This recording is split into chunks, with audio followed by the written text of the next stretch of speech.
Hi there, and welcome back to Together Forward's YouTube channel. I'm Annette Blankenship, and this week we want to talk to you about why character matters.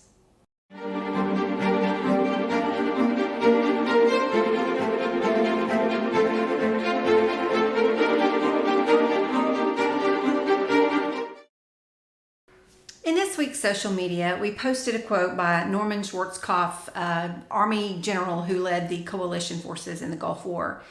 The quote said, "Leadership is a potent combination of strategy and character, but if you must be without one, be without strategy." I love that quote because as important as strategy is to a general, his advice was to choose character over the strategy. And it got me to thinking about leadership in our world today and what exactly character means. Character is the existence or lack of virtues such as integrity, empathy, courage, honesty, and loyalty, just to name a few. It's behaving in a consistent pattern across various situations. In my own words, it's what leads you on the inside. It's our deep-rooted beliefs that a person operates from, a principle perspective that guides our behavior with others. I took a look at each one of these virtues and reflected on how my leadership lines up, and I'd like to challenge you to do this too. Sometimes it's easier for me to understand definitions better by looking at their opposites. So let's look at a few of these virtues and define them, and then let's contrast them with their opposites in order just to get a bigger picture of what it is that what we mean. Empathy is the ability to understand and share the feelings of others. In Stephen Covey's book, 7 Habits of Highly Effective People, habit number 5 says, "Seek first to understand, then to be understood." Dr. Covey says that most people don't listen with the intent to understand, they listen with the intent to reply. And when we feel like we aren't listened to, we get angry because it feels like apathy. Empathy is caring and seeking first to understand, and we all know that people don't care how much we know until we show them how much we care. When we don't try to understand and share the feelings of others, it feels like we're being apathetic because that's what apathy is. Apathy is the lack of concern about other people's suffering. And we've all had bad bosses that created toxic environments and generated an overall lack of trust. And this was a big leadership lesson for me that I learned in the very beginning. And I focused too much on the work and not enough on the people. And I'm so glad that I got set straight early on. But integrity is the state of being whole. It's making sure that our words match up with our actions. It's choosing the way to act consistently walking that path. It's when, even when it's convenient or when it's not profitable. The opposite of integrity is dishonesty, division, probably a lot of other words too.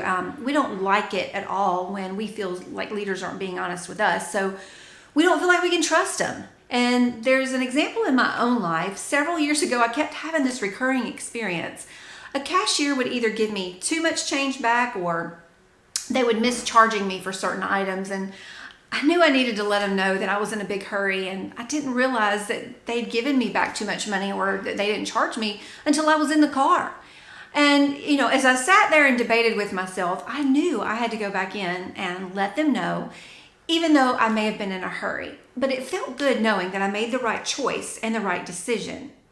Courage. Courage is the ability to do something that scares you. Courage gives you strength in the midst of pain or grief. We may feel like we are fearing something, but when we overcome it, when we actually stand up for what we believe instead of staying silent, we get stronger.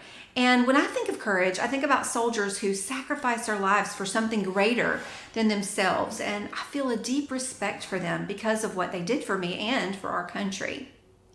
And the opposite of courage is fear, timidity, cowardice. And I think about early times when I was afraid to allow debates on my team, the honesty in my team meetings. I was afraid that the team was going to be divided. But what I didn't understand is that they were already divided. Just because I wouldn't address the situation didn't mean we weren't divided. And I wanted others to conform when what we really needed to do was have a good, controlled, heated debate that would set us on the path to true transformation. Loyalty. Loyalty is showing constant support or allegiance to a person or an institution.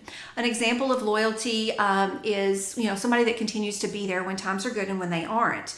The opposite of loyalty is disloyalty. And you've heard of fair weather friends. Do you know anyone who wants to be involved with someone who is, be a friend, a boyfriend, or your spouse who isn't loyal? And who wants disloyal employees? You get my point. So why does character matter? In all of these examples, whenever someone we know engages in behavior that is the opposite of having good character, it creates a lack of trust in them. However, leaders that choose integrity tend to gain our respect. They inspire us and motivate us. And when we allow their influence in our lives, they have the potential to transform us across all age groups and professions simply because they can be trusted.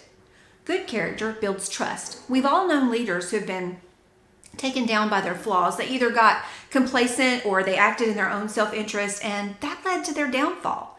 And if we were close enough, we probably saw it coming. So trust creates influence, and trust is needed for leaders to influence in their organizations. John Maxwell said that leadership is influence and nothing more and nothing less. Influence creates that change, and influence is needed for you to change your company to take them from where they are to where they want to be. And as I said earlier, leaders motivate and inspire employees by their example. Team members naturally want to be a part of and support work, and they actually work harder with shared visions because of who you are and what you stand for. And as you can see, character matters for your success. Character is the foundation of effective leadership because good character builds that trust, and without trust, people are not going to follow you. My pastor used to say that if you think you're leading, turn around and no one is following you, you're just taking a walk. We tend to expect character in others, but do we require it in ourselves? We expect it in our president, our generals, and our bosses, and rightfully so.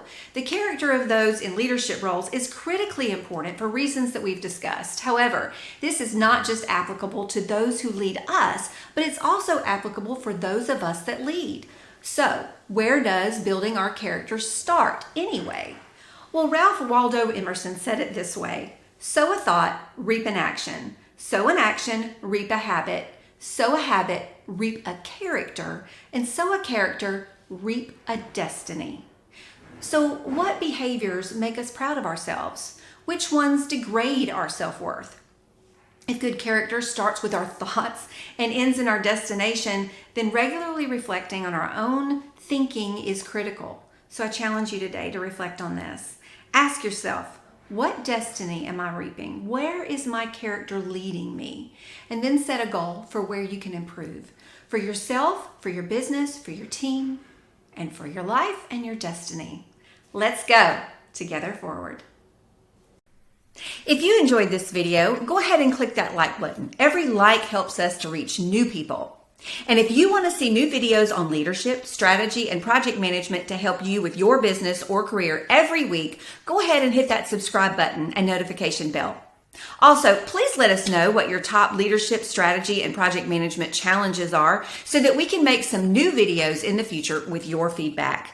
Thank you for watching. I'm Annette Blankenship, and I'll see you in the next video.